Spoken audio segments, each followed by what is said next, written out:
Yeah, welcome to another episode of introducing the SIforREF pilots. Today I'm speaking with Aygul Hakimova from Ljubljana. I'm very glad to have you here today. Hello. Thank you. Hello. Hello, Aygul.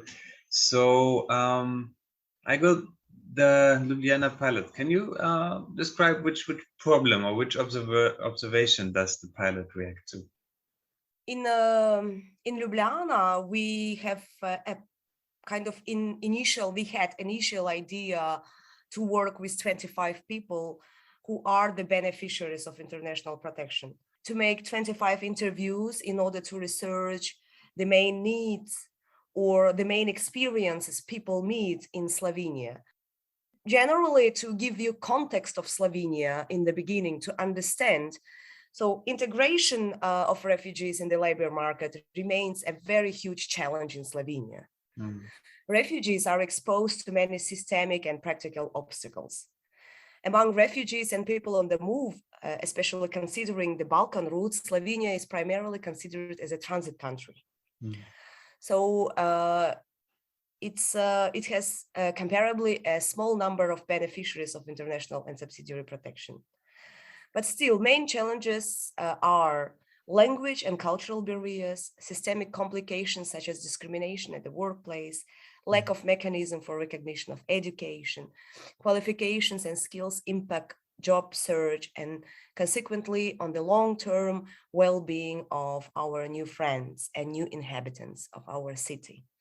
At this moment, one of the biggest challenges is that we have a new law, and all refugees, they have to pass exam on the basic level of the Slovenian language. If you do not pass this exam, your right to be registered in the employment office is expired. And during these all 25 interviews, this was one of the biggest subjects we discussed. So we had in our interviews, it was a very mixed, very young men working already, female refugees with protection status, unemployed people who are still trying to study. So first, your target group, this is how I get it, was basically every like a mixed match of people trying to work, trying to live in Slovenia. With them, you made the interviews to figure out what are the core challenges and the core problems they are facing. This can be described as the goal of the pilot. No, it's the first part of the pilot. So, we already somehow knew the obstacles that exist, because these obstacles are challenging not only for refugees, but also for working migrants. But another goal of the pilot is to know people, to meet them. So we had 3 group meetings and individual meetings. We made new connections, new networks. And out of these 25 interviews, we found out very good thing, what kind of experiences they already had in the labor market in Slovenia. What is their background in terms of education? So when we made these interviews, we came to an idea together. So refugees, people whom we work with, they came to idea to create a special web page that will help refugees who do craft items, in their homes, or who are good in this, and to propose them such a space on the internet that they can sell it for free of charge. And then despite the period of the SIforREF project, we will continue with our webpage. So it will be a really continuous, slowly going process that was motivated by these 25 interviews and the SIforREF project that is actually putting accent on social innovation. Yeah. So let me just briefly summarize. So the main idea when you started, you came together with like 25 refugees investigating what are their needs, their expectations, also what are their skills and opportunities they see. Then you come together.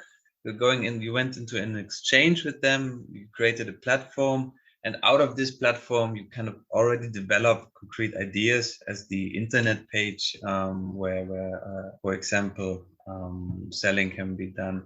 Yes, thank you. So just maybe to add in the end that we now have a new venue.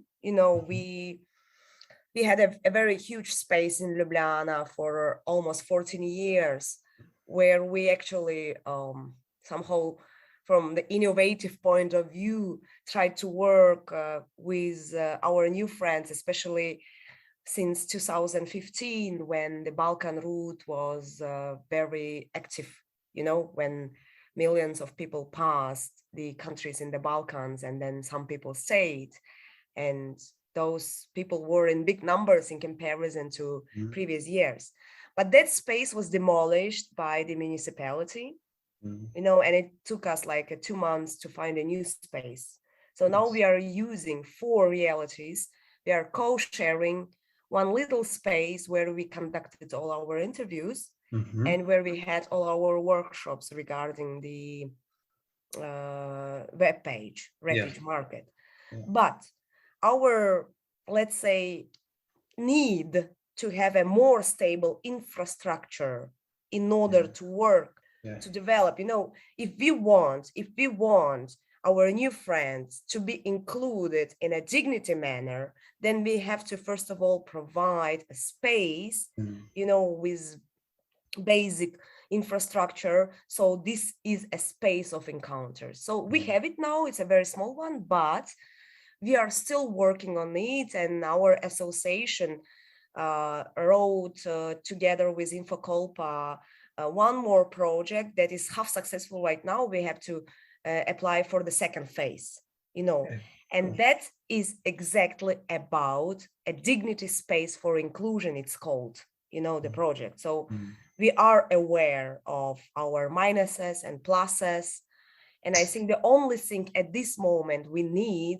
a stableness of a spot, because people should know where to come, for a longer term. The sustainability of such an approach actually depends on something that you provide for a longer period of time in spot that is not changing every year somehow.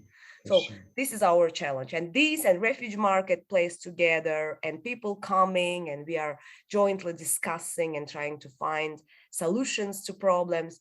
This then will work fine in the end. I hope so. Yes, I hope so too. Good luck for this project proposal too, and for the ongoing pilot. I will. Thank you very much for the interview. Thank you so much. Goodbye.